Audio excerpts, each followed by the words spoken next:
Merci à tous de vous être déplacés en nombre malgré les contraintes de ce matin. C'est la première fois qu'on est aussi nombreux pour un petit déjeuner.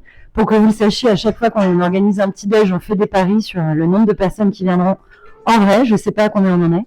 Moi, j'ai parié sur 51, donc on fera les comptes tout à l'heure. Bienvenue à tous chez Relevant. Je vois qu'il y a des personnes qui nous sont fidèles, qui sont là petit déjeuner après petit déjeuner. Salvatore, je pense que tu as le record. Tu n'en as raté aucun. Et si vous ne connaissez pas Salvatore, je m'attends à ce qu'il pose la première question durant la session. C'est devenu une vraie habitude. Bienvenue Robin, bienvenue l'équipe Decathlon. On vous laissera vous présenter tout à l'heure. De quoi on va parler ce matin? On va parler, comme vous le savez, de Atomic Content Personalization. Mais qu'est-ce que ça veut dire? De quoi va-t-on se parler? On va parler, pour faire plus simple, d'hyper-personnalisation. Donc la personnalisation, c'est quelque chose qu'on cherche à réussir et à faire bien depuis des années. Et comme le dit notre ami Marc du BCG, la prochaine frontière du marketing consistera à être capable de délivrer un contenu totalement personnalisé, donc au niveau de l'individu et à grande échelle. Comme le formule autrement Alix Boudinois, qui est donc la directrice digitale du groupe Accor, c'est réussir à en fait faire des segments de 1. Donc être capable de s'adresser à chaque personne comme s'il était unique, parce qu'il l'est, tout simplement. Et donc ce à quoi ça vient répondre également, donc ce segment de 1, c'est comment, et ça vous l'avez certainement entendu, ça fait plus de 15 ans que j'entends, comment envoyer le bon message à la bonne personne sur le bon canal.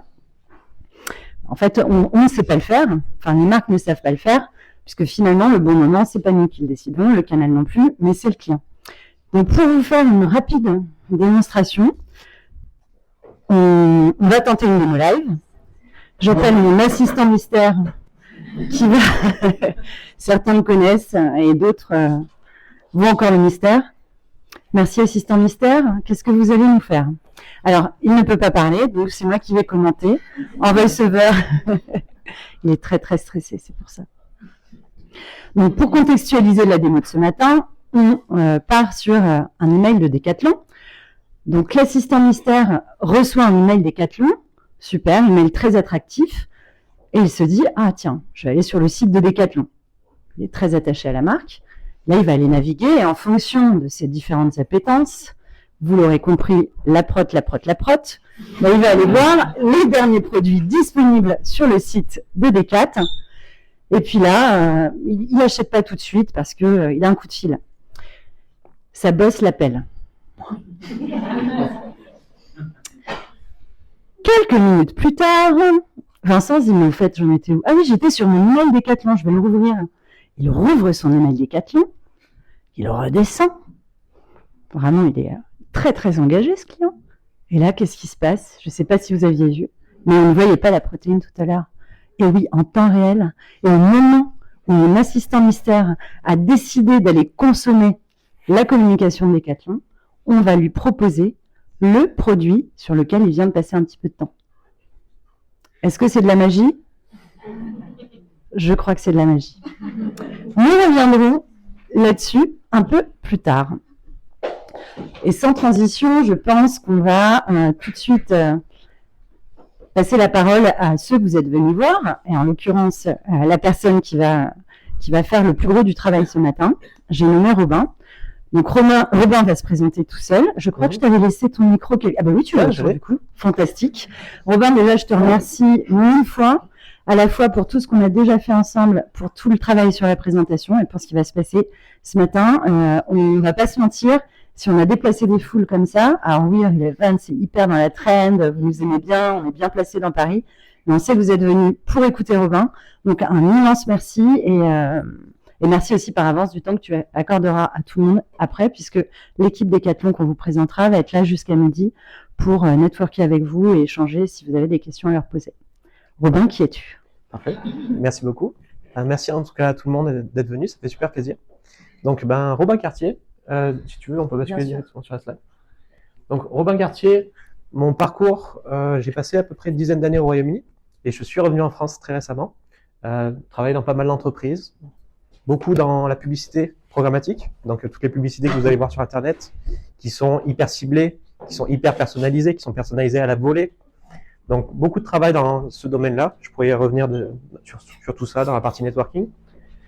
J'ai aussi pas mal travaillé dans la partie média, notamment sur une plateforme de streaming qui s'appelle Now TV, qui est disponible au Royaume-Uni et qui, depuis que j'ai travaillé là-bas, a été lancée au niveau monde. Pas encore en France pour des raisons de licence, mais un des exemples que j'aime bien remonter, c'est donc la plateforme de streaming ressemble à ça, et notamment c'est la plateforme de streaming qui sert pour tout ce qui est Super Bowl aux États-Unis.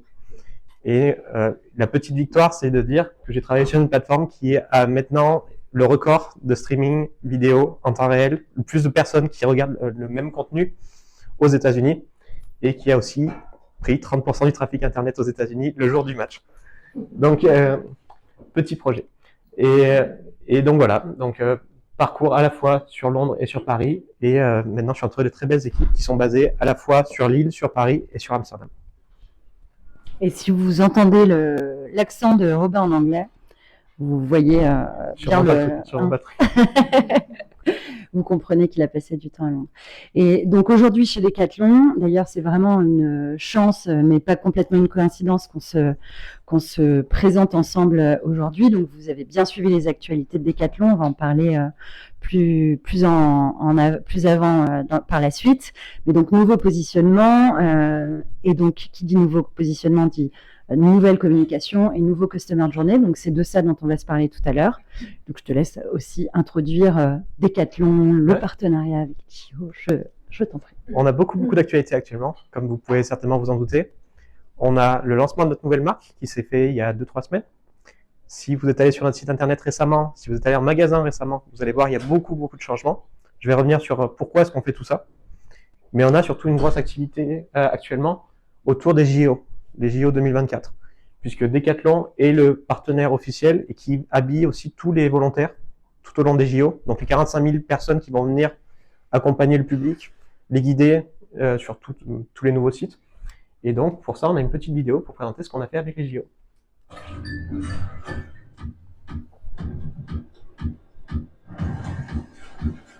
Harry, on va augmenter la température. T'es sérieux là?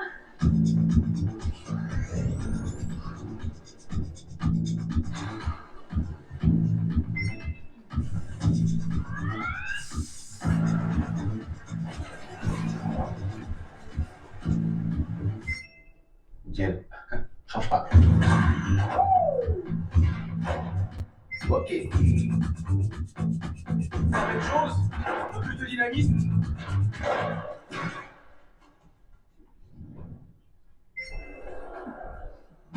On va augmenter un petit peu la cadence, d'accord? Histoire de chauffer un petit peu le corps.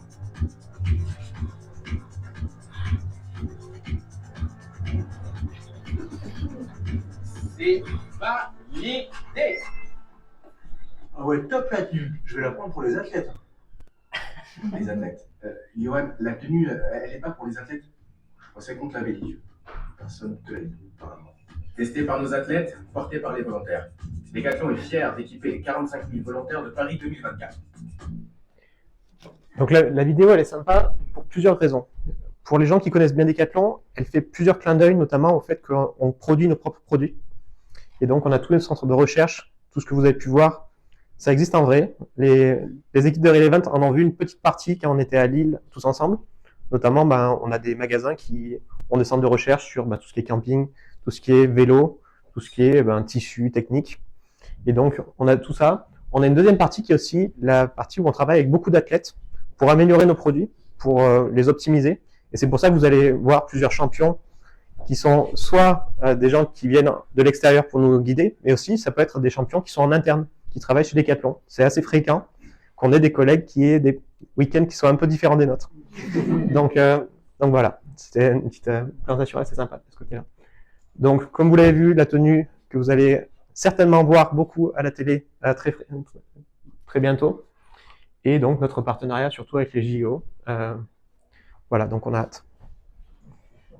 J'en profite puisqu'on parle des JO. Je ne sais pas si vous êtes passé par la place de la Bourse ce matin et vous avez vu les installations des grandes statues. En tout cas, ça vaut le coup, puisque vous êtes ici, d'aller regarder ça. Des grandes statues oranges qui, en fin de journée, sont éclairées. C'est magnifique. qu'est-ce qu'on se dit maintenant? On se dit que tu n'es pas venu seul. Et d'ailleurs, on vous remercie tous les trois parce que Robin est basé à Paris.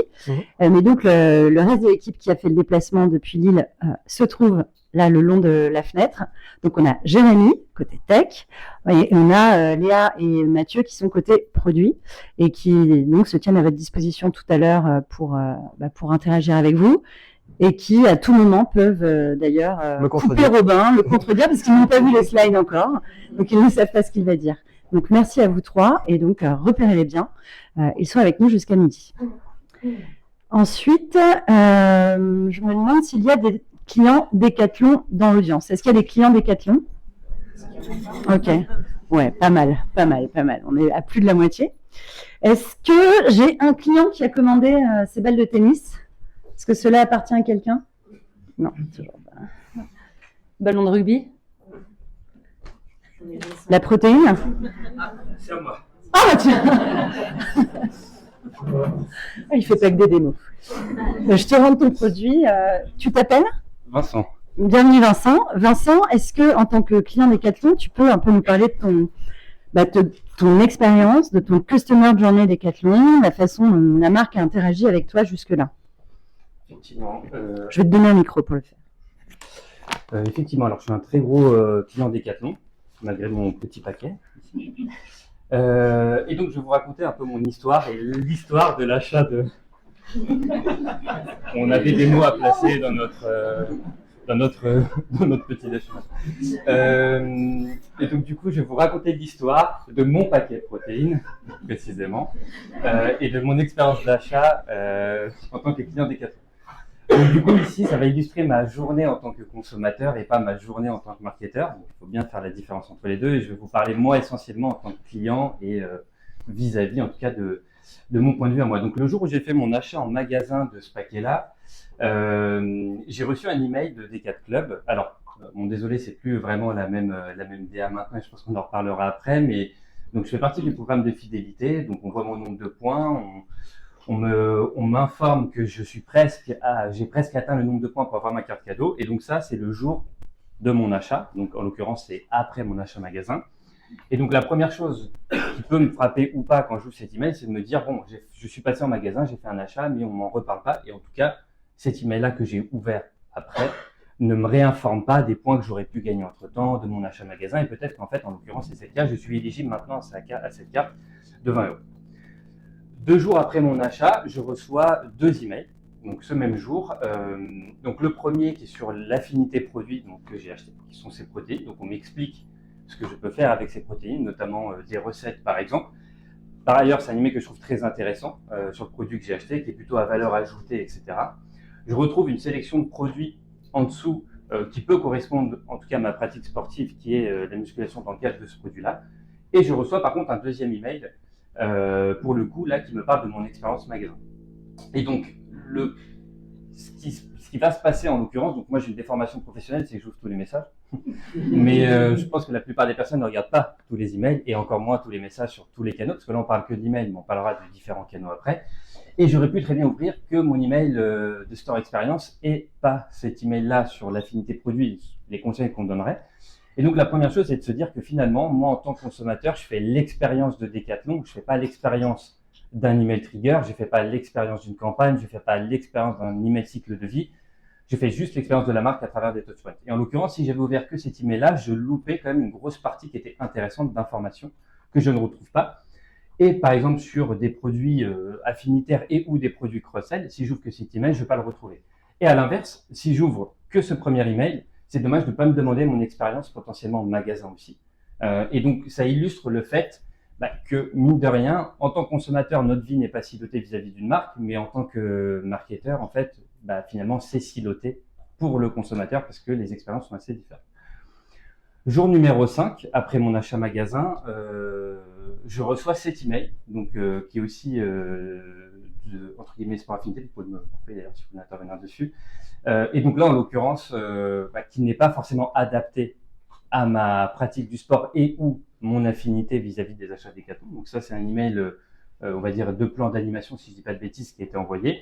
Et donc, à l'intérieur, alors, On peut avoir des objectifs de pousser certains produits d'une manière générale, parce que ça fait partie du plan d'animation, mais en l'occurrence, on peut retrouver une zone qui va me parler à moi, alors qui aurait pu me parler en me disant, bon, bah, tu n'as pas vu, typiquement, j'ai pas été exposé ou j'ai pas cliqué sur les recettes de protéines, peut-être que je peux les retrouver ici. Même si, d'un point de vue marketeur, on peut se dire que ça n'a pas de sens parce que c'est très siloté comme message. Bah, moi, d'un point de vue consommateur, en tout cas, ça en a, parce que c'est ce que j'attends à ce moment-là dans la relation avec Decathlon. Donc ça, c'est sur cet email-là de J+1. Ensuite, J+6, J+7, je reçois d'autres emails, donc là, qui vont parler, alors, en l'occurrence, plutôt du vélo. Je fais des achats pour le vélo aussi chez Decathlon, donc jusque-là, ça match, mais pareil, je peux retrouver d'autres éléments, ou encore, peut-être que je peux retrouver du contenu par rapport à mes achats les plus récents potentiellement. Donc, encore une fois, c'est simplement pour illustrer potentiellement cette différence de point de vue en tant que moi, client, consommateur et Decathlon. Et l'email à J+8, donc toujours après mon achat. Donc là, c'est un email, on va dire, qui va me pousser des recommandations par rapport à ma dernière visite chez Decathlon. Mais toujours pareil ici, je pourrais très bien retrouver, alors en l'occurrence, j'utilise des applications de Decathlon, Decathlon Activity, Decathlon Coach notamment. Je pourrais retrouver des informations, enfin, faire de site email, et c'est un peu ce dont on avait parlé, je ne vais pas spoiler le reste de la présentation, mais une espèce de digest sur cet email-là qui est automatisé, où je pourrais retrouver tout ce qui s'est passé, par exemple, dans les 8 derniers jours ou le dernier mois avec Decathlon, que ce soit mes activités sportives, que ce soit des conseils, que ce soit les informations sur potentiellement mes différentes applications que j'utilise, etc., etc. Voilà pour ma petite histoire. Merci, Jacqueline.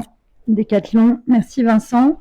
Je pense que quand on s'est dit ça entre Decathlon et le client Decathlon, on a posé le problème, et ce qu'on va voir un peu plus tard, c'est comment on le résout. Donc, Robin va vous présenter toute la stratégie client autour de Decathlon. Et ensuite, on va voir ce qu'on a fait ensemble il y a un petit peu plus d'un mois maintenant, qui est donc un hackathon qui consistait justement à aller craquer ça et se dire comment chaque client Decathlon aujourd'hui va se sentir considéré et unique grâce à une approche qu'on va appeler clienteling chez Decathlon, donc comme dans l'univers du luxe. C'est-à-dire, je rentre en magasin, on s'adresse à moi de façon unique, on me connaît, la vendeuse me connaît, le vendeur me connaît. Comment, à travers des canaux digitaux, on est capable de reproduire ça pour chaque client Decathlon. Ça, ce sont quelques résultats. C'est vrai que le client mystère aurait pu le commenter, parce que ce qu'on va se dire aujourd'hui n'est pas le début de l'histoire entre Decathlon et Relevant. Ça fait près de 3 ans qu'on travaille ensemble et qu'on a déjà des résultats constatés qui sont très intéressants. D'ailleurs, c'est Léa qui les maîtrise à merveille. N'hésite pas à prendre la parole si tu le souhaites pour commenter. Mais déjà, ce qu'on constate, c'est que dès lors qu'on introduit de l'hyper-personnalisation dans les emails ou dans les communications, quelles qu'elles soient, on est sur des taux de conversion qui augmentent de 8%. Donc ça, c'est ce qui est déjà en place depuis quelques années, et ce qu'on va aller chercher dans les mois, semaines et années à venir va être beaucoup plus grandiose, et on sera ravis d'ailleurs de vous en parler un peu plus tard. Je repasse la parole et la télécommande à Robin. The floor is yours pour un moment. Mon accent n'est pas au top. Merci. Le tien, mais... Donc du coup, pour l'instant, on a parlé du fait qu'on a beaucoup d'actualités, notamment une nouvelle marque. On a aussi beaucoup de changements au niveau de notre équipe de direction. Comme vous le savez, Decathlon est très connu pour ses magasins, mais pas forcément sur sa partie digitale. Et donc, on a eu beaucoup de changements il y a 1 an et demi. Au niveau de notre direction, on a récupéré par exemple notre Chief Digital Officer qui venait de Ikea, qui est venu maintenant qui est CEO de Decathlon. On a des recrutements au niveau de Meta, de Google, de Nike, Adidas. Et vous allez voir, on va beaucoup parler de transformation digitale, et vous allez voir, c'est un parcours qui est en cours de formation. On est en train de faire beaucoup de transformation de fond pour derrière avoir une expérience client optimisée. Donc, ce que je voulais vous présenter, j'ai bien conscience que tout le monde ne connaît pas forcément les fondamentaux de Decathlon, l'ambition de la marque, qu'est-ce qu'on essaie de faire. Donc, je vais faire quelques récapitulatifs sur tout ça. Et après, on va partir sur la partie vraiment expérience client. Qu'est-ce qu'on veut faire et où est-ce qu'on veut tendre. Et la partie hackathon, donc c'est 3 jours qu'on a passé ensemble à Lille pour avancer sur ces problématiques. Donc, la mission de Decathlon, c'est Move people to the wonders of sport. En gros, c'est demander aux gens de pratiquer le sport qui leur correspond. On n'a pas tous les mêmes ambitions sportives. On a des gens qui sont athlètes, encore une fois, qui ont des objectifs de performance, mais on a aussi monsieur et madame tout le monde. qui sont aussi des clients Decathlon. On a des familles, on a des gens qui font du sport pour passer un moment en famille. Et nous, on veut reconnaître tous les gens, toutes leurs pratiques sportives et s'assurer qu'on les adresse tous. Donc, comme je le disais, on a eu déjà une première transformation qui est sur le mindset et sur l'image de marque pour s'assurer qu'on répond pas qu'aux athlètes, pas qu'à la performance, mais aussi à monsieur, madame, tout le monde et leur pratique sportive qui est plus avec des amis pour le fun. Donc, je vais présenter une petite vidéo vite fait pour montrer notre public cible, notre communication, et après, on va vraiment partir sur la partie parcours.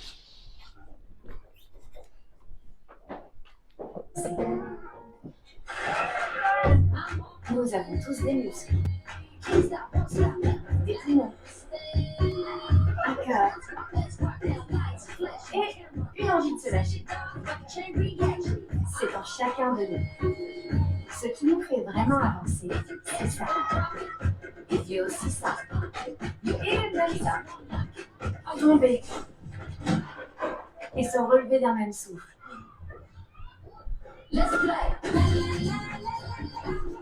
Nous sommes faits pour jouer.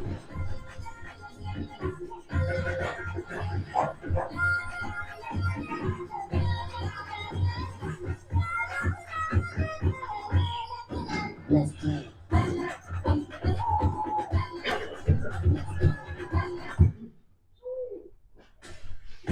Decathlon.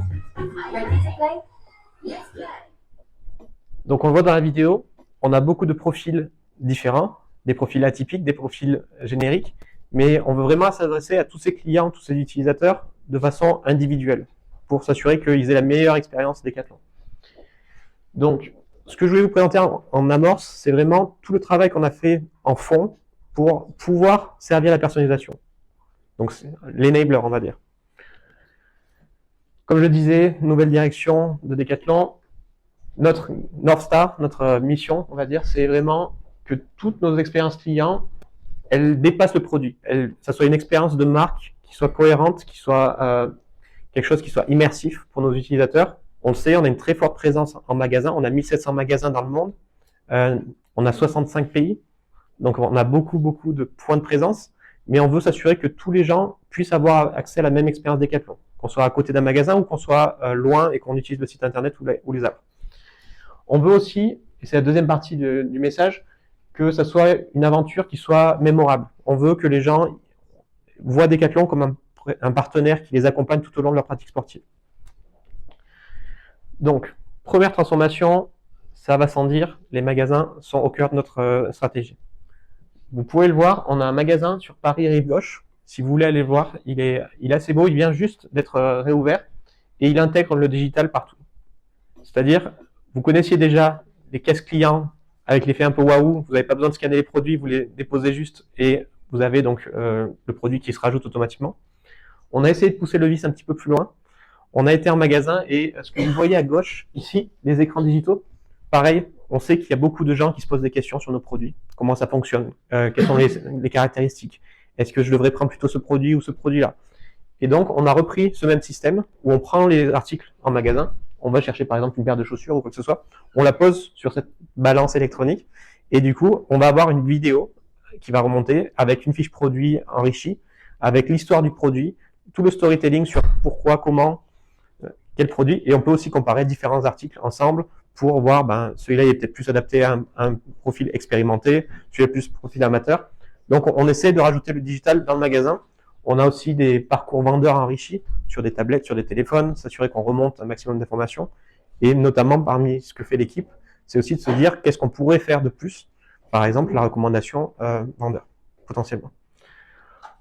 Le nouveau site, pareil, si vous êtes allé sur le site récemment, vous l'avez peut-être vu, beaucoup de nouvelles couleurs, mais surtout une expérience qui a enrichi, beaucoup plus d'imagerie en situation. C'est-à-dire, on affiche les gens qui utilisent nos produits, plutôt que juste une image générique. Ça peut paraître bête, mais c'est vraiment important pour nous de mettre les produits en situation. L'autre partie, encore une fois, on accélère fort sur le digital et on a tout à fait conscience que tous nos canaux ne répondent pas aux mêmes besoins.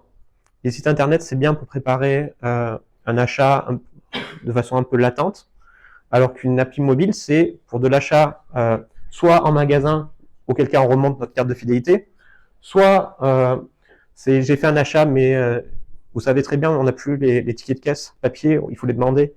Donc pareil, on les a intégrés dans l'application de façon native.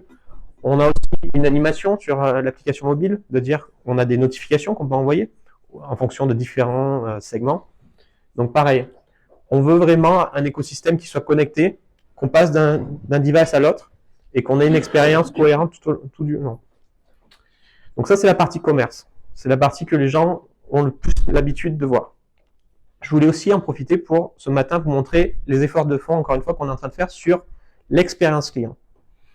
Donc, comme je le disais, on n'a pas tous les mêmes motivations sportives et on n'a pas tous le même niveau. J'ai pas tout à fait un niveau sportif athlète pour l'instant, mais bon, ça va venir. Et donc, le premier point qu'on a remarqué, c'est qu'on a beaucoup de gens qui vont s'adonner à une pratique sportive, mais qui ne savent pas vraiment par où commencer. Donc, on voit beaucoup de gens qui vont aller acheter des baskets, qui veulent se lancer dans leur premier marathon. Généralement, on ne commence pas par le marathon direct, on a toujours une phase de chauffe. Et donc, on a des articles de blog qui sont alimentés avec des vidéos, des podcasts, et qui expliquent comment est-ce qu'on va pouvoir se mettre en running en mode vraiment petit à petit, qu'est-ce que je dois apprendre. Donc ça, c'est pour adresser une partie de notre population. On a une autre partie de notre expérience qui est en mode découverte. Qu'est-ce que vous voulez faire?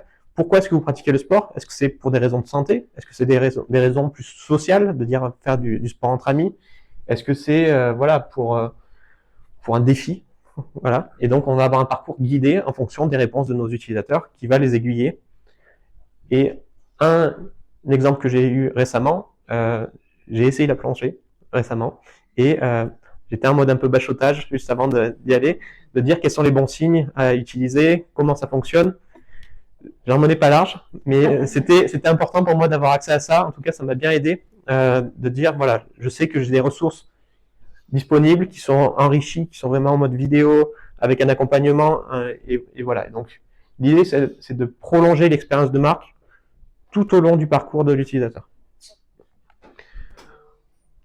Pareil, pour Valentin qui aime bien le vélo, on a une expérience de client améliorée, c'est-à-dire que pour certains de nos articles, ça c'est à Lille, pour les gens qui se demandent où est-ce que ça se passe, on a mis en place les systèmes de personal shopper. C'est-à-dire qu'on a la possibilité de prendre rendez-vous en ligne et on va avoir un vendeur qui va se rendre disponible, qui va vous faire un tour d'horizon du produit et qui va vous donner une expérience en one-to-one, vous expliquer comment ça fonctionne, répondre à vos questions.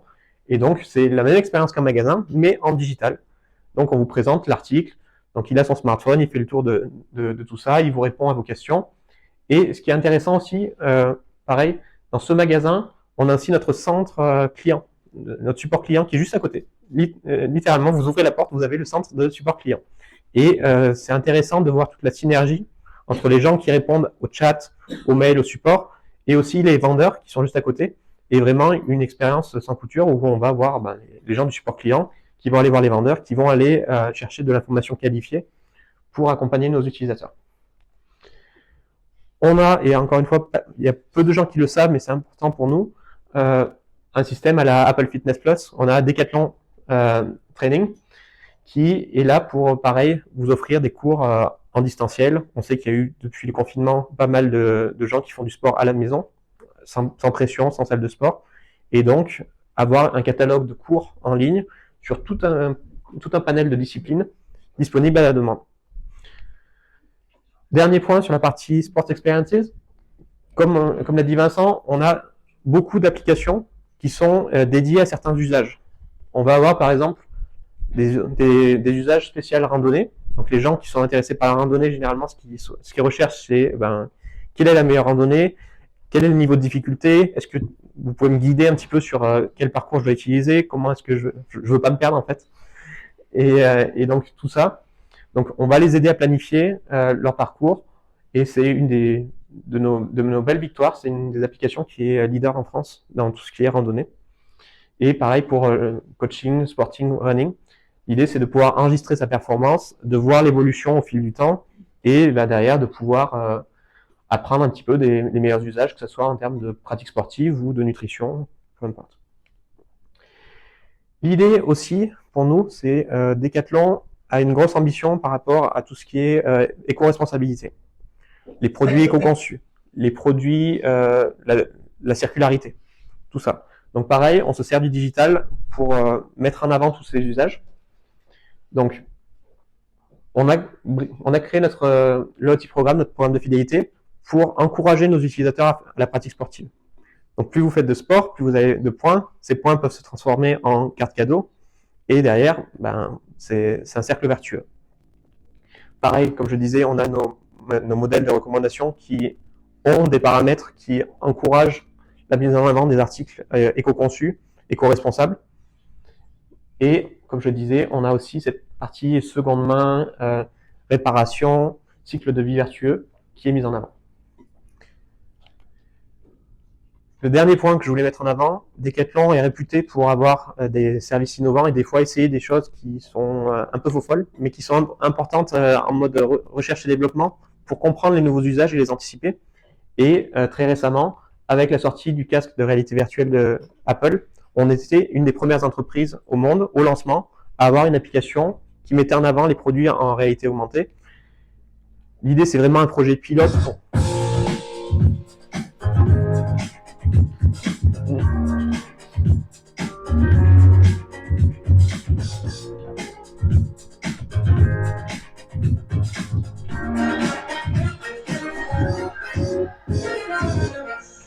Donc, c'était vraiment un projet pilote pour essayer ces nouvelles technologies, pour aussi tester nos limites en termes de comment est-ce qu'on connecte nos fiches produits, nos articles, comment est-ce qu'on stocke des nouvelles façons de mettre en avant nos produits, et pareil, encourager les gens à tester nos articles ou à les découvrir. Donc, on essaye différentes choses. Il y a des choses qui marchent, des choses qui ne marchent pas, mais on apprend à chaque fois. Et pour faire maintenant le lien avec le CRM, notre équipe, qu'est-ce qu'on fait, nous, équipe CRM, personnel CRM? Donc, notre mission, notre équipe, elle s'appelle Customer Growth, et après, on a différentes entités, donc nous, on est l'équipe personnel CRM. L'idée, c'est qu'on arrive à amener la croissance de notre base de clients et à retenir nos clients, les encourager à revenir de plus en plus souvent dans les magasins, grâce à des expériences de plus en plus personnalisées, et le tout au sein de tout cet écosystème que je vous ai présenté, qui soit un écosystème commerce et un écosystème sport experience. Comment est-ce qu'on le fait et quelle est notre vision? Ça, je vais vous présenter de suite. Donc, je vous fais une petite présentation vite fait de ce qu'on veut faire en termes d'expérience client. Il y a certains des points qui sont déjà en place et il y a d'autres points qui sont dans notre roadmap qu'on est en train de travailler. L'idée, encore une fois, c'est qu'on ait les bons fondamentaux à la base et que derrière, nous, on fasse du lien avec nos équipes entre toutes ces différentes expériences. Donc, je vous prends l'exemple de Nathalie. Nathalie, c'est une jeune maman qui est active et qui, du coup, est chez elle un samedi à Lyon. Nous, ce qu'on est en train de faire, c'est de se dire quel est le bon moment pour s'adresser à Nathalie, qui est très occupée dans la semaine, mais qui, on le sait, a fait un achat pour des chaussures enfants, qui, on sait que là, l'opportunité s'y prête. On est à Lyon, semaine dernière, très très beau, très belle météo. Et donc, on se dit, c'est le bon moment pour dire, pourquoi pas faire une sortie en famille. Donc, ce qu'on propose à Nathalie, encore une fois, c'est qu'on a tout cet écosystème d'applications qui s'est mis en place. Donc, nous, on va le mettre en avant avec nos équipes CRM. On va aller proposer à Nathalie des recommandations en mode proactif, de dire, on a vu que vous avez acheté des articles en mode randonnée, camping. Pourquoi pas aller faire une micro-aventure à proximité de chez vous, à 20 minutes. Et derrière, utiliser nos applications, on va vous mettre ça en avant. On essaie aussi d'utiliser les logiques de communauté, c'est-à-dire qu'on va avoir des utilisateurs qui vont suggérer des pistes, qui vont aller nous dire, ça c'est populaire, ça on a bien aimé, ça voilà un conseil, quand vous êtes sur cette randonnée, tournez à tel endroit, vous allez avoir un des meilleurs points de vue. Donc ça, on est vraiment en mode user-generated content, on met en avant toutes les suggestions de la communauté et on essaye de les remonter pour que derrière, ça donne en visibilité à nos utilisateurs. Nathalie se rend compte que justement, il lui manque un article pour sa sortie camping, un sac. Et donc, nous, ce qu'on va aller faire, c'est qu'on va la guider sur son usage. Elle va aller en magasin chercher le bon article. On va avoir nos vendeurs experts qui vont aller la guider. Et elle se lance sur son aventure. Elle est sur son aventure. Elle a téléchargé, du coup, le tracé de la randonnée avec les points d'intérêt.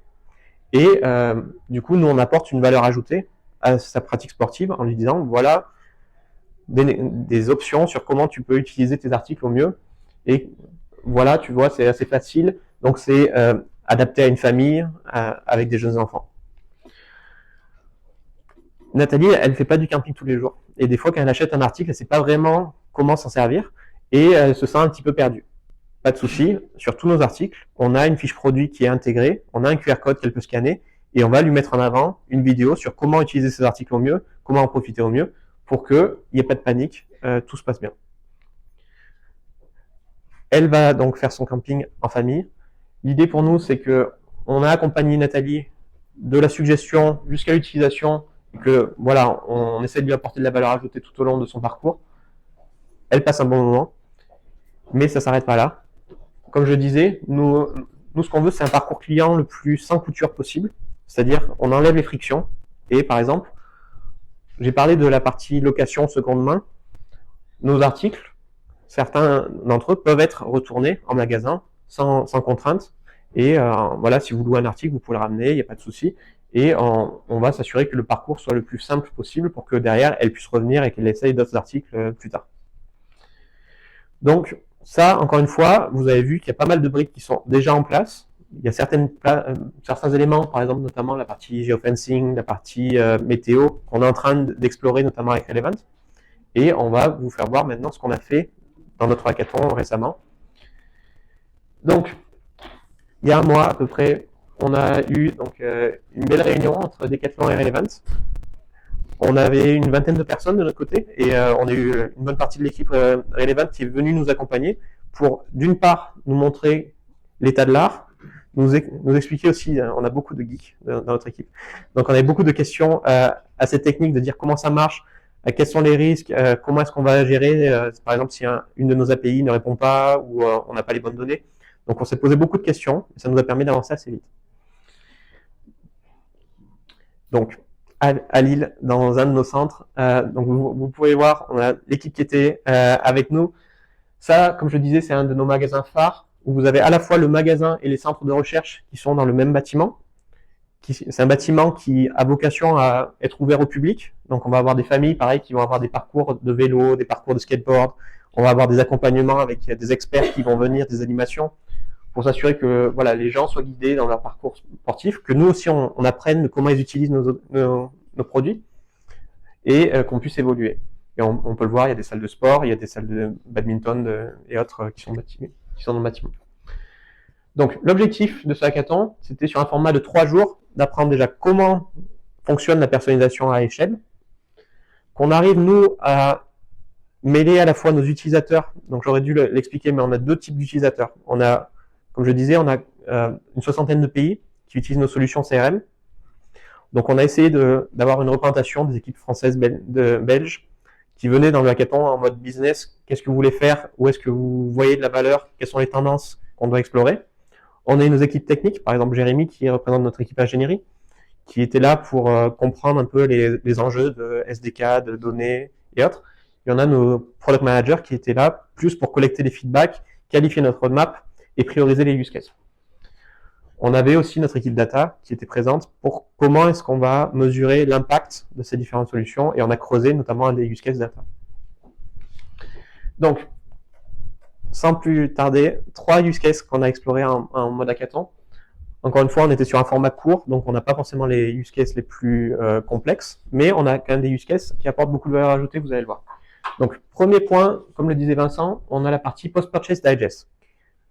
Beaucoup d'anglicisme, mais on est sur une équipe internationale, donc toutes nos slides sont en anglais parce qu'on a beaucoup de monde un peu partout dans le monde. Donc, l'idée d'un digest, pour nous, c'est on ne veut pas assommer nos utilisateurs avec plein de mails. On sait qu'on n'est pas encore tout à fait au niveau actuellement, mais on est en train de limiter notre nombre de messages pour derrière avoir des messages qui soient personnalisés à la volée et qui soient de plus en plus dynamiques possible. Donc le digest, pour nous, c'est un peu la voiture balai. C'est l'idée de dire, on va avoir pas mal d'informations à montrer à notre utilisateur, mais plutôt que d'envoyer 3 mails, on va en envoyer un avec différentes sections qui sont dynamiques et qu'on va adapter en fonction de l'usage, de ce qui s'est passé sur le site internet, sur les applications, et choisir de faire des décisions de quel message on veut mettre en avant. Donc, en mode équipe produit, on s'est mis, on a posé le problème. Donc, on a beaucoup d'utilisateurs qui ont acheté des articles et on veut, typiquement équipe produit, qu'ils achètent plus ou qu'ils fassent des achats les plus fréquents. Comment est-ce qu'on va faire ça? Encore une fois, en leur donnant un digest individualisé qui va avoir différentes sections que vous pouvez voir à droite. Chaque section va avoir un aspect dynamique et l'idée c'est que quand on arrive au résultat final, ce mail soit individualisé en fonction de notre utilisateur final. Plutôt que d'avoir des champs qui soient précodés, préécrits, éditorialisés, on a un mail 100% dynamique. C'était notre enjeu. Donc, in fine, pour chaque consommateur, chaque client qui ouvrira un mail unique. Donc, autant d'emails que de mails consommés. Exactement. Et un mail qui est dynamique. C'est-à-dire si vous faites un changement sur le site internet ou que vous allez sur le site internet récemment, qui se mettent à jour au fur et à mesure.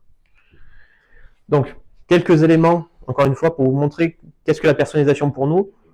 On va sur différents niveaux de complexité, hein, mais on cherche toujours les quick wins. Encore une fois, on est une équipe produit, on est là pour aller chercher les choses qui sont faciles à faire mais qui apportent de la valeur. Donc, premier élément qu'on a mis en place, c'était sur le haut de notre mail, un rappel des points de fidélité, du programme de fidélité, et de dire, on a un encart dynamique en fonction de votre seuil de points. Vous allez avoir soit très peu de points, voire pas de points parce que vous êtes un nouveau client, auquel cas on vous éduque sur comment collecter ces points, comment on va aller soit gagner des points par rapport à nos achats, soit par rapport à notre pratique sportive. On peut vous rediriger sur nos différentes applis pour vous accompagner. Si vous avez, pareil, si vous avez beaucoup de points et que vous êtes juste en dessous d'un seuil critique, on va vous accompagner, vous dire attention, si vous dépensez un peu plus d'argent là, vous allez avoir un seuil de points important et du coup une remise importante.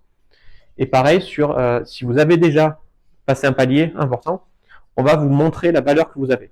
C'est-à-dire, on va vous dire, compte tenu du fait que tu as déjà beaucoup de points, tu peux transformer ces points en tant d'argent. Ou si on reprend le mail, on va pouvoir aussi mettre des encarts dynamiques de dire, avec la remise fidélité, le prix de cet article passerait à tel prix.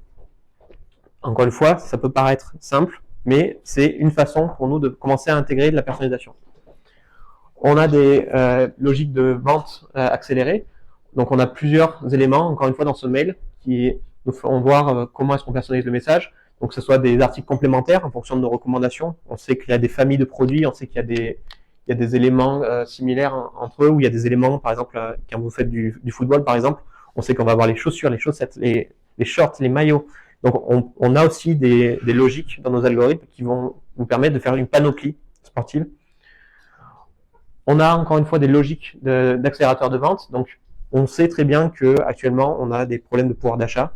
C'est pour tous les Français. Et donc, on a beaucoup travaillé sur les logiques de price drop.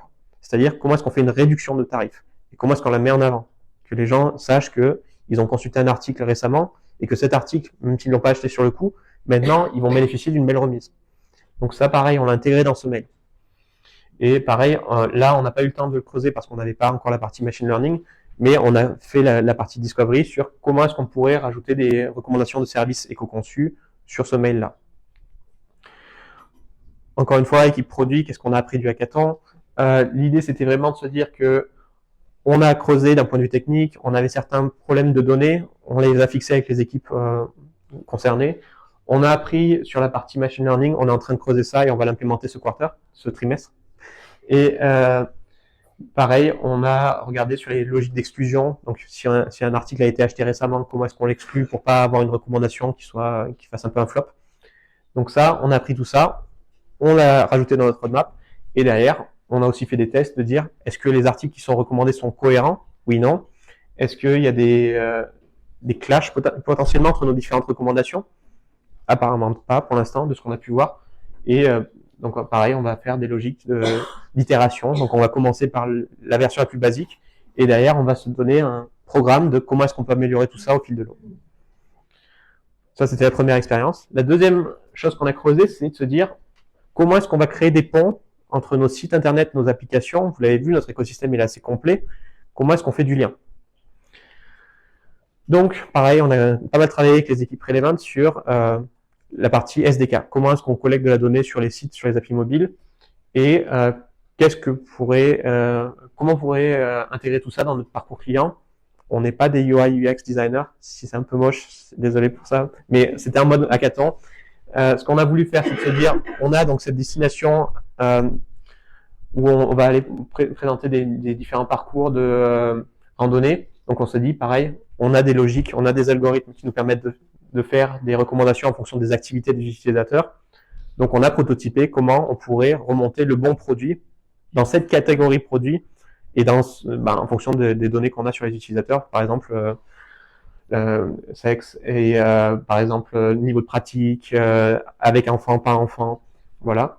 Et pareil, comment est-ce qu'on continue la discussion sur nos autres destinations, par exemple notre application shopping. Encore une fois, l'idée c'est d'avoir un parcours client le plus sans couture possible. Pareil, donc on a fait une démo, Vincent l'a déjà présenté tout à l'heure en termes de comment est-ce qu'on fait évoluer la recommandation en fonction des actions des utilisateurs, donc je ne vais pas revenir dessus, mais vous avez compris le principe. Vous allez sur le site internet, Relevant apprend de ce changement et va derrière changer le contenu du mail ou le contenu du site internet ou de l'application.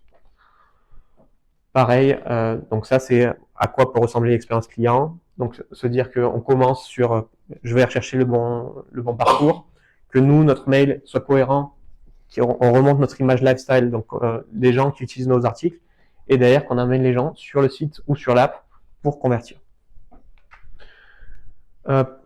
Dans les learnings, on s'y attendait, mais on a vraiment creusé la partie data model, quelles données on a besoin pour pouvoir faire la personnalisation dont on veut, que l'on souhaite.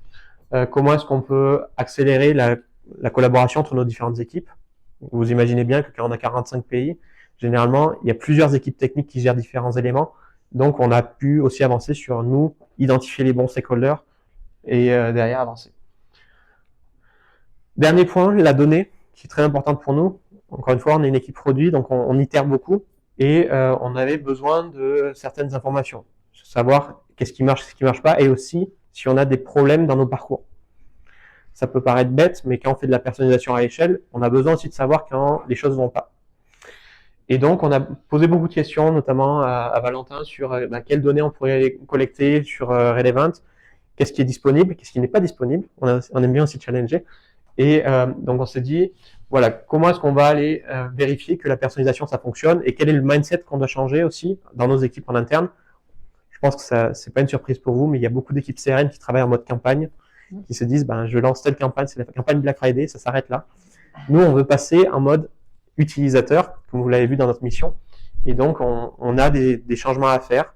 On va les faire petit à petit pour pas déstabiliser nos utilisateurs, mais on veut s'assurer qu'on les accompagne vers cette vue-là pour derrière avoir une vue cohérente du parcours. Donc, dans les changements qu'on est en train de travailler avec Valentin, c'est comment est-ce qu'on récupère la bonne donnée, comment est-ce qu'on récupère des données qui soient utilisables pour nous, des friendly values, pas juste des ID, et comment est-ce qu'on va gérer ces données, voilà. Donc, encore une fois, vous avez pas mal de métriques qu'on a creusées. L'idée pour nous, c'était vraiment de savoir qu'est-ce qui marche pas, et surtout si on a un problème, comment est-ce qu'on le corrige, et comment est-ce qu'on adresse à la source les vrais problèmes. Donc, ce qu'on a appris, c'est que voilà, on est en train de travailler sur ces différents flux de produits. On a une belle collaboration avec Relevant sur la partie on va dire ajuster le produit si jamais on a un use case qui ne peut pas être rempli sur étagère. Donc, on a pas mal échangé sur quels éléments il nous manqueraient pour que nous, on puisse faire vraiment la vision qu'on a. Et voilà. Donc, pour moi, c'est tout, je pense. Et je pense que maintenant, je vais laisser parler les gens s'il y a des questions. Écoute, déjà, c'est tout, mais c'est vraiment pas mal. Merci beaucoup pour avoir partagé tout ça. Enfin, je pense que vous-même qui avez suivi le rebranding de Decathlon, vous en avez appris beaucoup aujourd'hui. Donc, merci pour cette transparence et pour le temps, comme je disais, en préparation et pour le partage extrêmement généreux.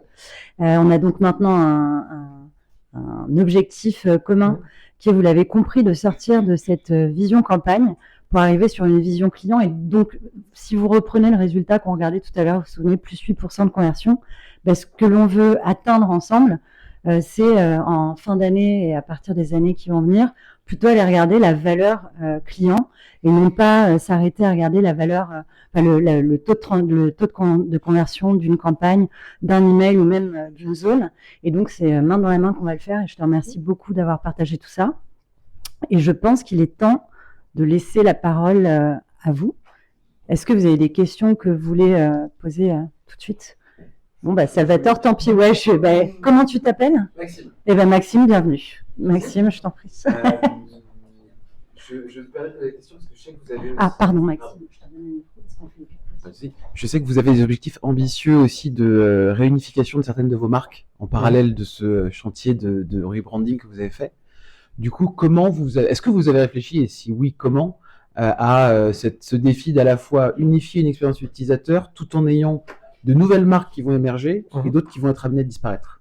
Oui, tout simplement, dans le design de nos solutions, on s'est arrangé pour que nos catalogues de produits évoluent et qu'ils soient dynamiques. Donc, on a beaucoup de personnalisation qui est automatisée et on a beaucoup d'algorithmes qui évoluent en fonction des usages. Donc, on voit bien qu'on peut croiser, par exemple, on a des métadonnées qui sont standardisées, par exemple les univers produits, qui même si la marque change, on va quand même pouvoir identifier qu'on est dans un univers peut-être tennis, football ou autre. Donc, par design, on va dire, nos solutions sont adaptables et on va apprendre au fil de l'eau.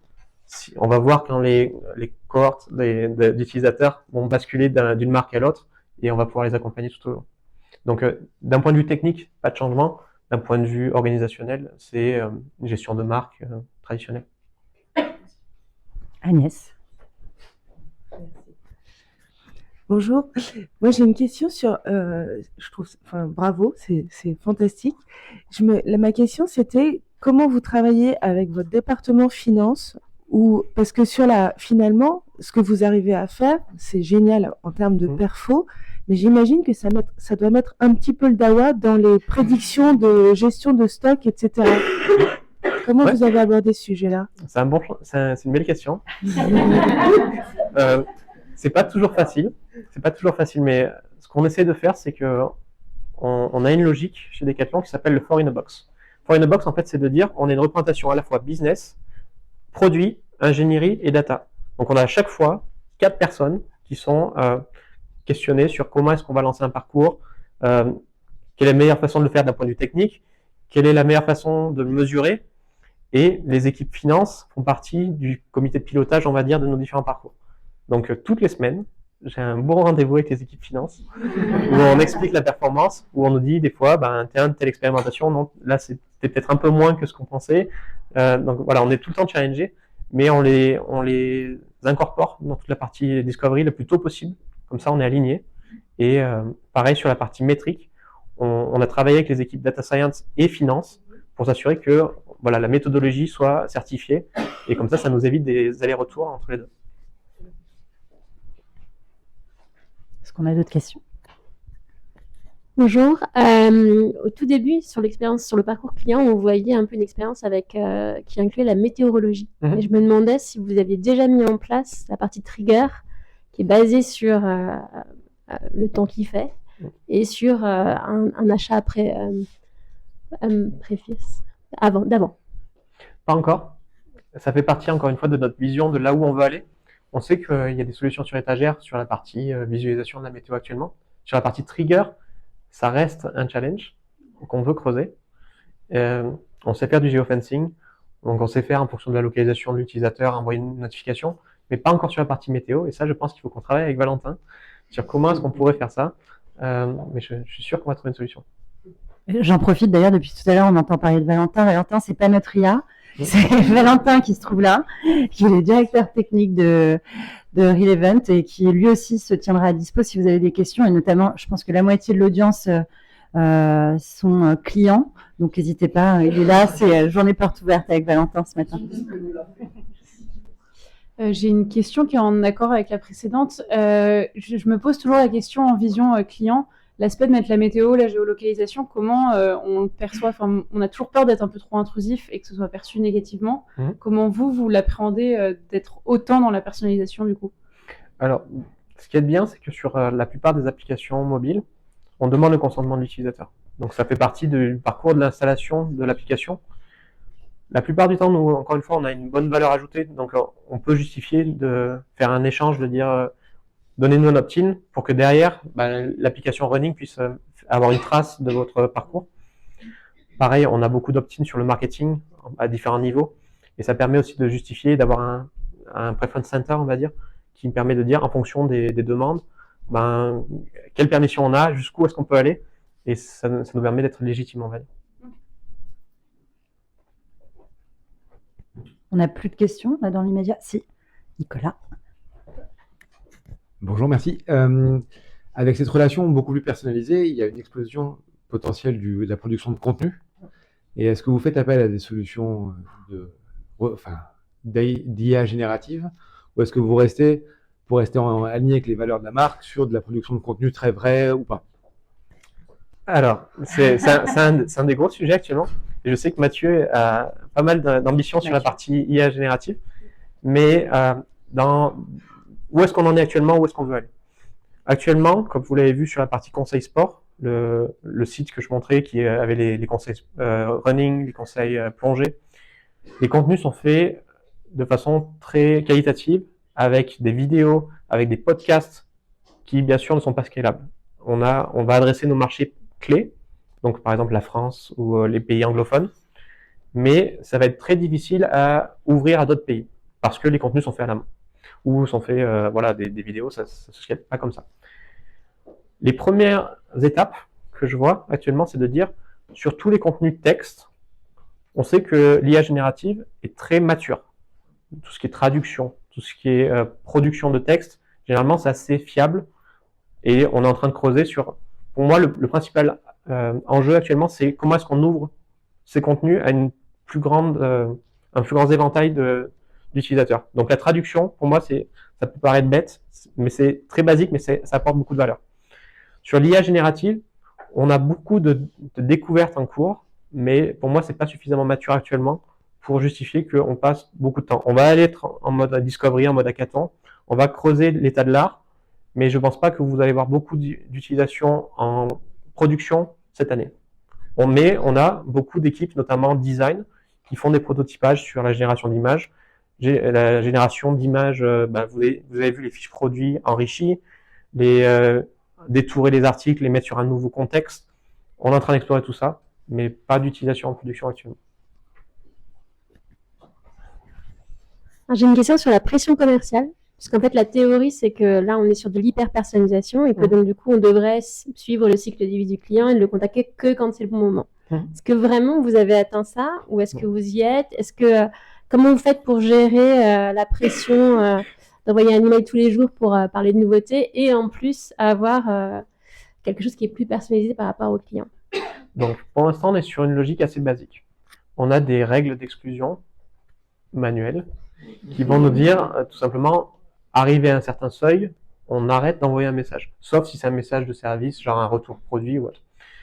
On se pose tous les questions, nous marketeurs, de comment est-ce qu'on gère la pression commerciale de façon automatisée et surtout quand est-ce qu'on va envoyer le message au bon moment. Nous, les pistes qu'on est en train de creuser actuellement, c'est de voir avec nos différentes solutions.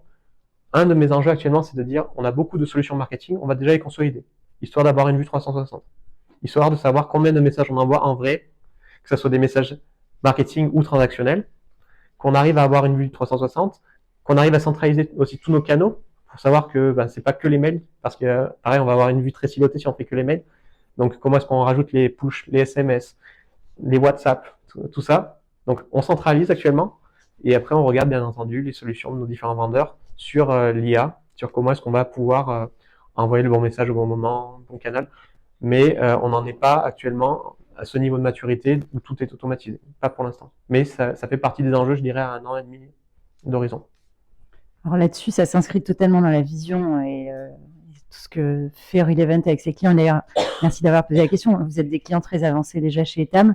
Et je vais passer la parole à Vincent qui va exposer ça. Alors, grand moment.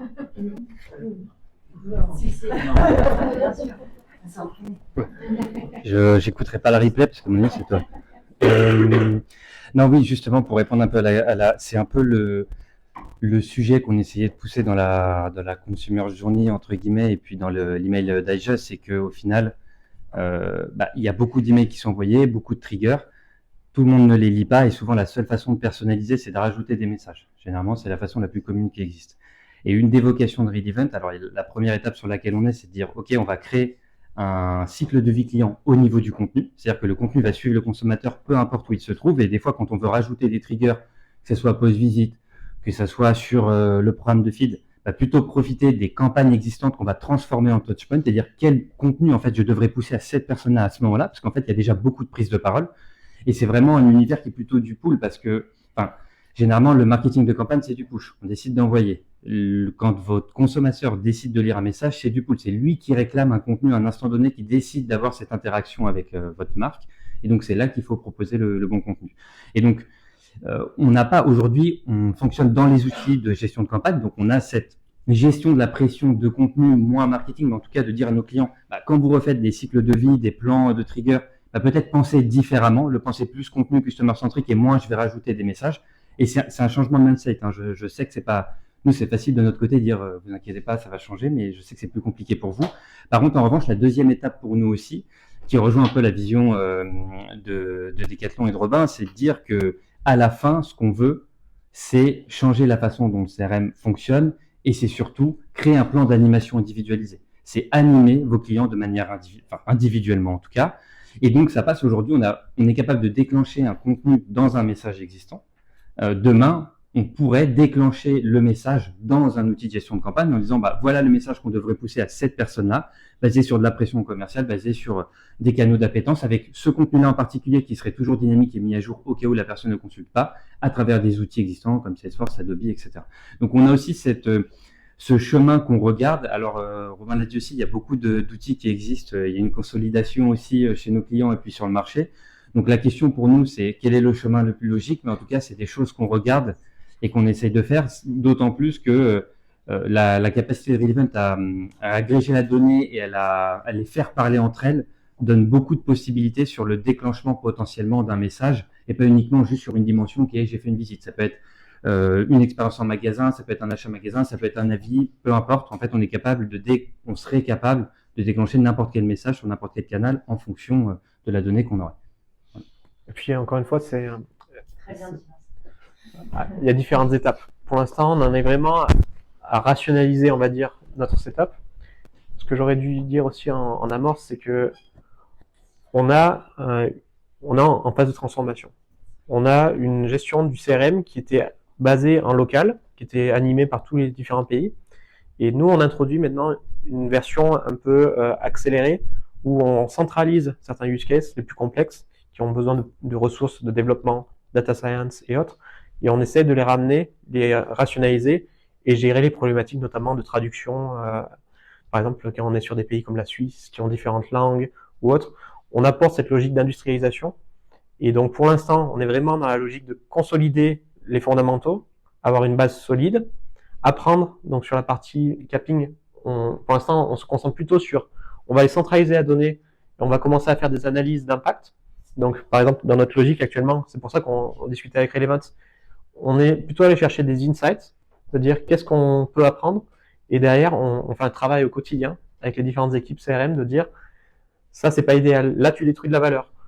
Et donc, nous, on est plus sur la partie actuellement remonter ces problèmes, les mettre en exergue, et pareil, de faire de l'éducation sur pourquoi est-ce qu'on consolide tous les outils CRM, pourquoi est-ce qu'on essaie d'avoir un parcours qui soit orchestré, mais on n'en est pas encore sur l'automatisation complète. On veut aussi laisser une marge de manœuvre et on veut apprendre avec nos différents CRM de qu'est-ce qui marche, qu'est-ce qui marche pas. Est-ce qu'il y a une ou plusieurs dernières questions? Bien sûr. Tout à l'heure, vous avez parlé de 8% de taux de conversion en plus. C'est quelque chose que vous avez observé au global ou par exemple, est-ce que ça a vraiment un impact de personnaliser les contenus sur les meilleurs acheteurs? Est-ce que ça va les inciter encore plus ou vous constatez qu'il y a une amélioration sur les acheteurs qui sont plutôt occasionnels? J'aimerais bien que ce soit global. Ça dépend des use cases. Donc la performance varie. Des fois, on fait des beaux flops.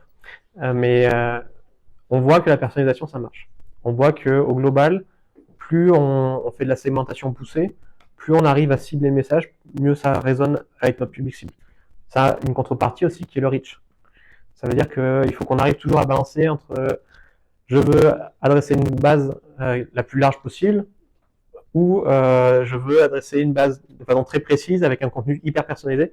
Donc là, pour l'instant, on essaie de trouver le juste milieu. Donc, ce qu'on a vu qui marche bien, c'est segmentation très poussée, mais avec un reach limité. Là, ce qu'on est en train de faire, c'est on se concentre beaucoup sur la partie event-driven. C'est-à-dire, on réagit en fonction de ce que fait l'utilisateur.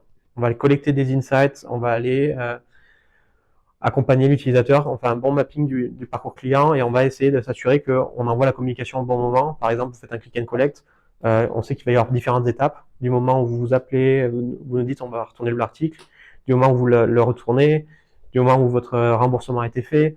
Donc on se concentre beaucoup sur les events pour derrière apporter le bon message contextuellement parcours, qui soit pertinent avec le parcours. Et du coup, voilà, ça marche aussi bien. Et juste, alors, une dernière question, mais vous avez à peu près combien de pourcentage de votre base qui est éligible au contenu relevant? Parce que vous avez dit que vous collectiez des opt-in, par exemple sur l'application mobile. J'imagine que toutes les personnes ne peuvent pas avoir un contenu relevant qui s'affiche.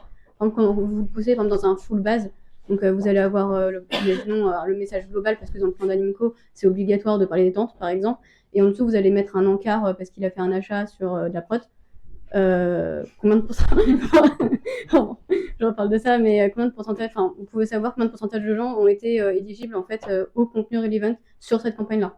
C'est justement une des questions qu'on avait dans le hackathon, de dire comment est-ce qu'on apprend le pourcentage de messages individualisés versus génériques. Et ça, c'était au dashboard, le dashboard hybride, ça vous permet d'avoir cette info. C'est ça. Donc pour l'instant, est-ce qu'on l'utilise? Non. On se concentre sur quelle est la donnée qu'on veut collecter dans le flux de produits, dans le flux performance. Donc c'est ce qu'on a creusé dans le hackathon il y a un mois. Et donc là, on est en train de retravailler le flux pour qu'il soit utilisable pour nous, qu'il fasse sens. Et dans les questions importantes pour nous, ça sera quel est notre taux de message individualisé? Quel est le taux de fallback? Combien de fois est-ce qu'on a mis une image par défaut? Toutes ces questions. Donc on n'a pas encore toutes les réponses, mais on est en train de creuser avec Relevant de dire comment est-ce qu'on va arriver à ce niveau-là. Et je pense que d'ici ce quarter, on aura déjà tous les flux en place. Et je pense encore un quarter, on aura les insights. Et vous utilisez, pardon, je parle beaucoup. Allez-y. Est-ce que vous avez aussi, vous avez un outil d'analyse de données, j'imagine en interne. Est-ce que vous pouvez envoyer la donnée de Relevant dans cet outil pour que cet outil collecte de la donnée aussi de la plateforme? C'est ce qu'on est en train de faire. Pour l'instant, on centralise toutes les données dans notre data lake. Okay. On a des outils du type StatSig qui nous permettent de faire de l'A/B testing à échelle, qui nous permettent de faire de l'analyse de big data et de nous dire, ben voilà, le winning variant en fonction des différentes expérimentations. On n'en est pas encore à la phase industrialisation. On est vraiment en phase de recherche, mais ça accélère très vite. Et je pense, encore une fois, que deuxième partie de l'année, on aura ça en place à échelle. Merci, c'est bon. Je pense qu'on va peut-être vous laisser continuer les questions. De l'autre côté, on vous remercie en tout cas de nous avoir déjà consacré autant de temps. Donc, je vous en prendrai pas beaucoup pour parler de Relevant, mais simplement, qu'est-ce qu'il faut retenir? Donc, Relevant, qu'est-ce que ça fait? Ça transforme vos données en contenu à l'échelle et de façon totalement individualisée et sur une multitude de canaux. C'est vrai qu'aujourd'hui, on n'a parlé que d'email, mais Relevant sait le faire sur l'application mobile, sur du SMS et sur le site web depuis l'année dernière. Donc, on se tient à dispo pour vous en dire plus à ce sujet-là. On transforme donc les campagnes en interaction, en touchpoint, totalement individualisé. Et donc, là où on agit, c'est sur le cycle de vie client, le repeat d'achat et évidemment l'automatisation du contenu. Donc, beaucoup plus de productivité dans les équipes. Anne, je te laisse faire la photo. C'est bon, super. Et ce qu'il faut savoir, donc le temps d'implémentation d'un projet Relevant, en tout cas en démarrage, c'est moins de 5 semaines. Le time to ROI, 1 mois maximum, sinon on vous rembourse. J'ai pas dit ça, Vincent, j'ai pas dit ça. C'est pas fini. Et enfin, les KPI business qui sont impactés directement, donc la réactivité, l'engagement, la conversion, le panier moyen, la fréquence d'achat, l'anti-churn, et il me semble même le bonheur au travail. Voilà, bah c'est dit. Les impacts métiers, la productivité, l'innovation, l'expérience client. Je vous présente aussi nos clients. Je pense qu'ils sont quasiment tous représentés ici. Il manque Nature et Découverte, puisque c'était ah ben voilà, il est là. C'était pour Monaco, un petit effet. Et j'en ai terminé. Encore un grand merci parce qu'on vous avait invité à passer un peu plus d'1 heure avec nous. Vous êtes restés très longtemps. On sait que c'est parce que c'était passionnant. Donc j'en profite pour une nouvelle fois vous remercier infiniment l'équipe Decathlon, particulièrement toi Robin.